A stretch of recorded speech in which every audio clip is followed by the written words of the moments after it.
del marco del convenio marco para el control del tabaco. Ahí participó, por supuesto, la delegación mexicana de más de 187 naciones. Cuando el doctor Juan Manuel Quijada, el comisionado nacional de salud mental y adicciones, hizo la intervención, se reúnen estos miembros de las diferentes delegaciones de todo el mundo para dar cuenta de cómo van la adhesión al cumplimiento del marco del convenio del control del tabaco. Y destacó que el doctor Juan Manuel Quijada fue el único que fue ovacionado con aplausos.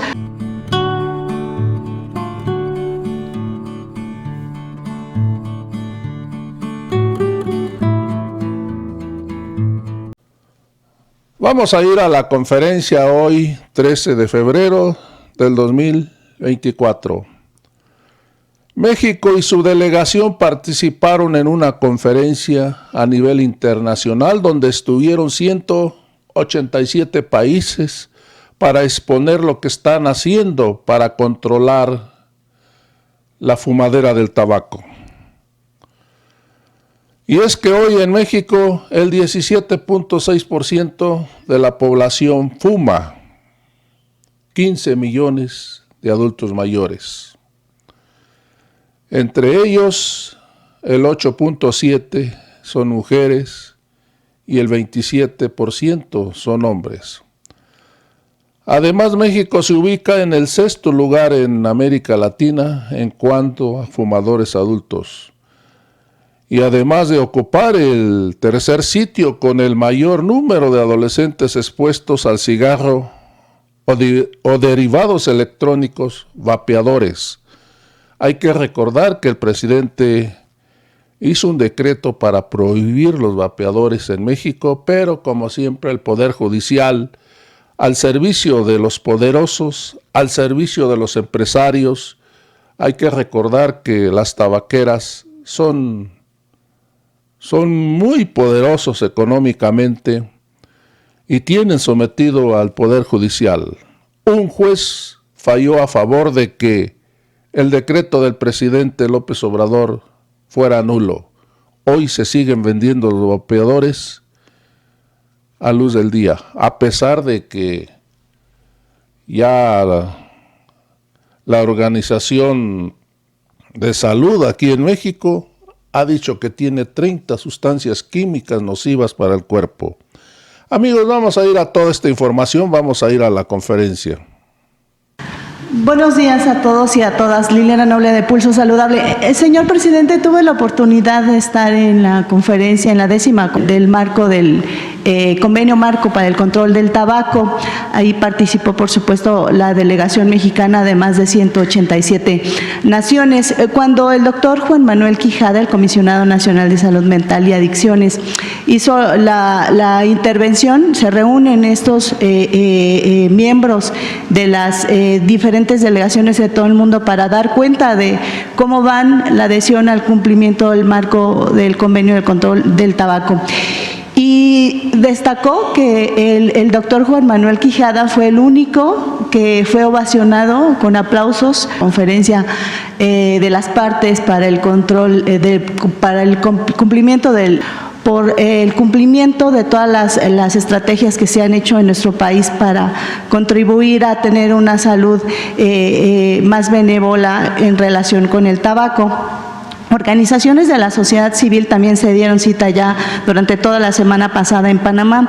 Me gustaría comentarle que Eric Antonio Ochoa, de Salud Justa MX, Daniel Dorado, de Campaña del Control del Tabaco de Colombia, Diego Rodríguez, de OMIS Uruguay, y Patricia Sosa, de Campaign for Tobacco Free Kids, hablaban de la importancia de México como plan estratégico, el de su gobierno, y ellos, particularmente Patricia Sosa, de Washington, me decía que llevan 30 años en esta organización de la sociedad civil trabajando por el beneficio de las niñas y los niños, que sean espacios libres de humo de tabaco, que no tengan acceso libre al tabaco.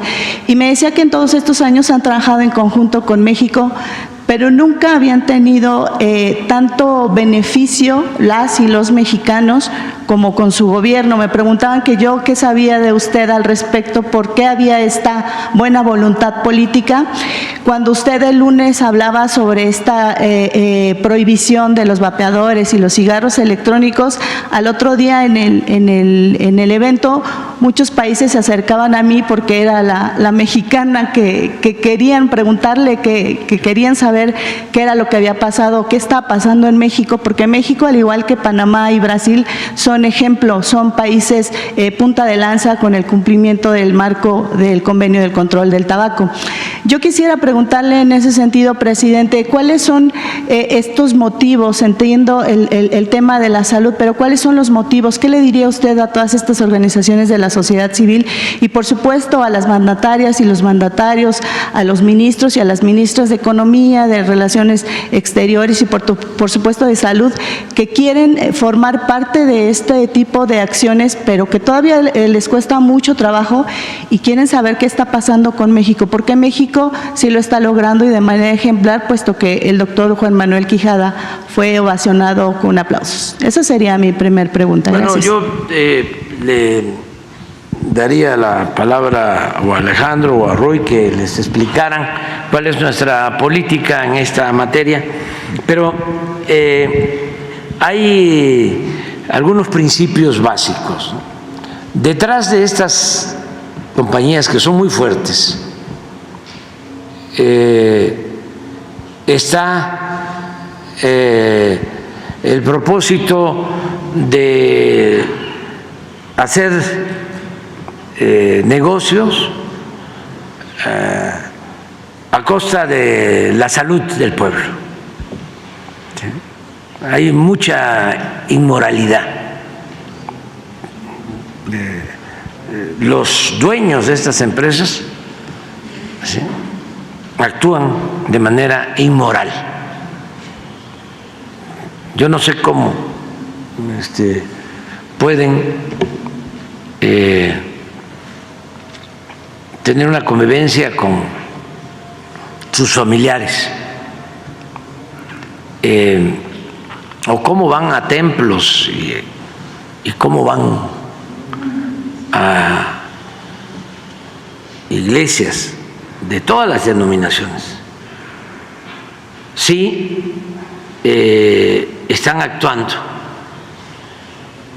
de manera inmoral, tramposa, corrupta, porque tienen mucho dinero que destinan a la publicidad, a engañar, muchísimo dinero, mucho dinero a cooptar, a comprar lobistas, como les llaman, y mucho dinero para comprar a jueces, a magistrados, a ministros. O para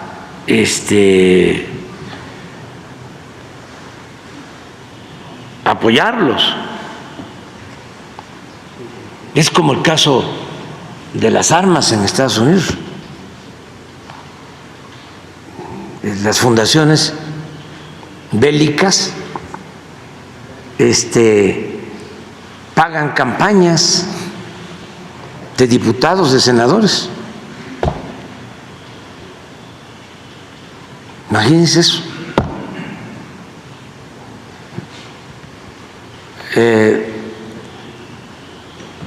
Acabamos de tener el caso de un ministro de la Corte que canceló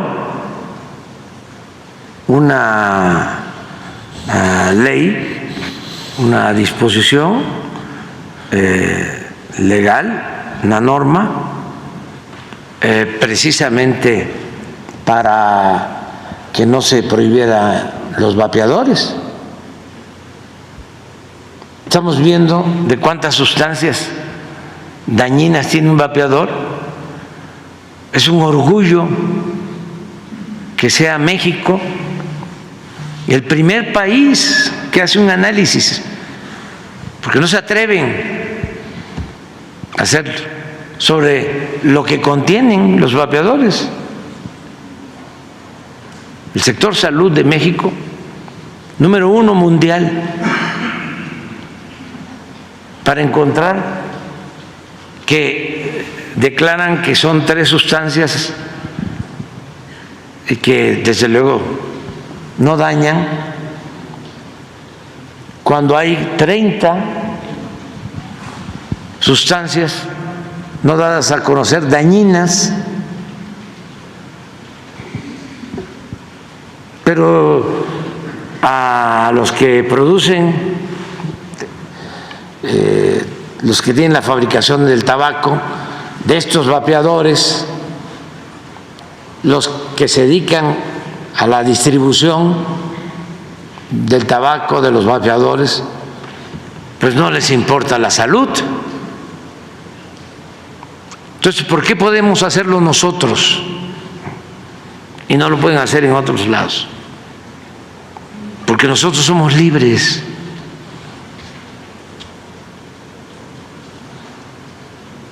Porque nos apoyó el pueblo, no nos apoyaron los grupos de intereses creados, no nos apoyó la oligarquía, no nos apoyaron los de arriba, nos apoyó el pueblo. Eso nos da mucha libertad. Hace relativamente poco se descubrió que en la Cámara de Diputados, no sé qué tema se estaba debatiendo, ya sé, lo de las etiquetas, y estaba sentado en una curul un coyote de estos llamado lobista. ¿Cómo le llaman? Cabildeo. Cabildeo, sí. Cabildero. Sentado ahí, ¿sí?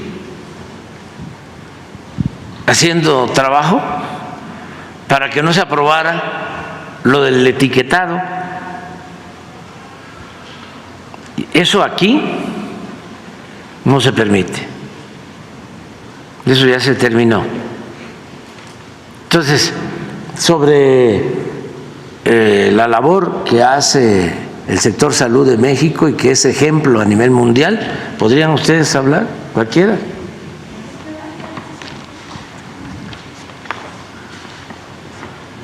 Sí, con su permiso, señor presidente. Efectivamente, en este sexenio la salud mental se ha caracterizado desde el primer día en su trabajo preventivo y ligado a las comunidades. No hay otra forma de tener la cercanía con y no estar con las comunidades.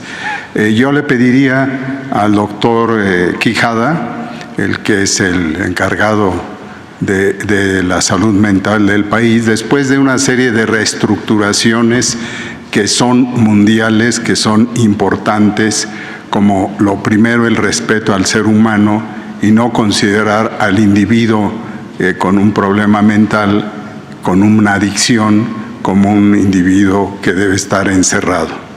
Hoy los hospitales psiquiátricos en todo el mundo tienen una tendencia, prácticamente en la mitad de ellos ya no hay hospitales psiquiátricos, y en nuestro país tenemos algunos, pero son los que se requieren por problemas crónicos.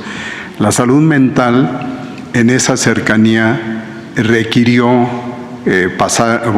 tuvo dos episodios muy importantes. Uno, su inicio, que fue precisamente luchar contra acciones que en otro tiempo fueron saludables, fueron adecuadas, pero que ahora requerían por un cambio de vida, y después de abandonar la mala administración o la clásica administración, de maestros de la psiquiatría para tomar un nuevo camino. Y el otro fue la pandemia. Y ustedes ven cómo uno de cada 3 artículos en la actualidad sobre la salud mental citan a la pandemia, el COVID largo y una serie de cosas. Y el segundo aspecto muy importante, y disculpen que me esté alargando, es el de las adicciones. México también es ejemplo del manejo preventivo de las adicciones, lo acaba de decir la secretaria Alicia Bárcena, y estuvimos presentes en la última reunión trilateral para precisamente ir avanzando en esto. Y en la Secretaría de Educación Pública se ha implementado esa campaña que en lo personal lo tuve que presentar, tuve esa oportunidad y sorprendió al representante que en aquel entonces era directo del presidente de Estados Unidos, Biden. En este camino que ya ubica a las adicciones dentro de la salud mental, termina en unas semanas con la encuesta. La encuesta se ha solicitado, el señor presidente ha estado atento a ello. Hace unas semanas, el principio en enero, se había cubierto la mitad de la población a estudiar, porque es un estudio de casa por casa, pero con un protocolo epidemiológico exacto, no nada más de ver a quiénes, sino a los que les corresponde. Si están en la montaña o están en las ciudades, se integra mucha información, y esa encuesta termina y será un indicador más de la salud mental, que sí requiere estar unido a las adicciones. Las adicciones más importantes que todos conocemos son el alcohol, el tabaquismo, donde ha habido una expresión muy importante del control, y desde luego ahora con los usos todavía más sofisticados que oímos de los vapeadores. En ese camino, en 2 semanas, y propondría que estuviera ya las bases claras de la encuesta, en una encuesta de salud mental y adicciones, vamos a tener aquí una presentación, si están de acuerdo. Muchas gracias.